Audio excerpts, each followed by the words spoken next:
Hi, Kevin Lane Keller, E.B. Osborn Professor of Marketing at the Tech School of Business at Dartmouth College. And this segment is going to talk about some financial accounting issues associated with brands.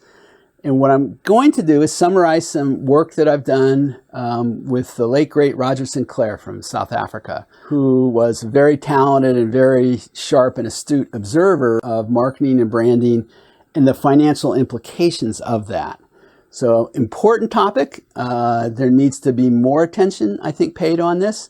And the couple of the papers that we put out, I think, were our attempt to at least add to that conversation. So what I want to talk about actually is something that's the latest kind of paper that we published in the latest topic. And it's about the Moribund Effect. And that effect is all about what happens to brands when they're acquired in a mergers and acquisitions setting. So it happens all the time. Many big companies acquire another company, and a lot of times they're doing that in part because of their brands that they want to have. They feel that they can create more value with them. Well, there's a couple issues on the accounting side that are really important to keep track of. And one is the fact when you acquire those brands, then you have to make sure that you register their value, and you register the value in terms of intangibles and customer relationships and brand components of that. But once you do that, and this is the key, that value will never increase. Now, you can say over time that it decreases, and you're allowed to mark that down in terms of the accounting updates that you give and say that the value has declined.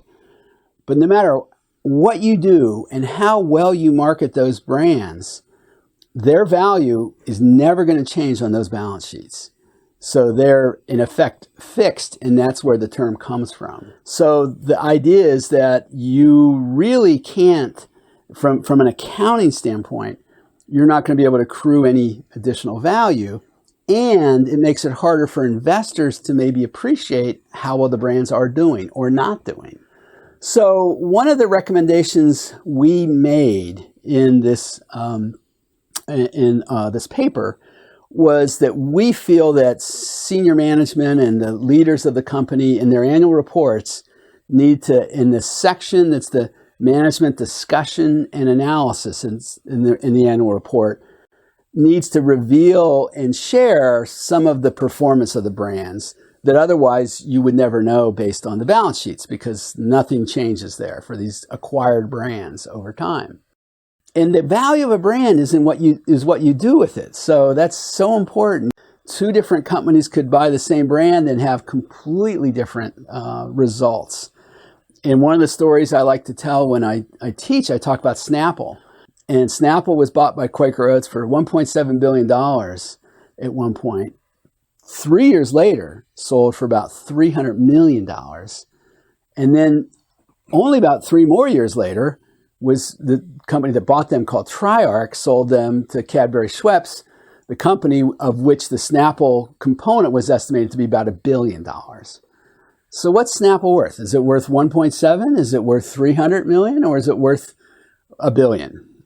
Well, it's what you can do with it. And what Quaker did was try to make Snapple maybe too much like Gatorade. And that was a mistake. There was a mismatch in the channels, the communications, just all different kinds of things. So Triarch figured out what the brand value was and then maximized that. So that's the kind of, in terms of acquisitions, you'd want to be able to share those improvements that you made so that the investors have a much better understanding of the numbers and in particular the brand performance. So main message is use those notes in the annual reports to share some of that information that otherwise investors would not necessarily get.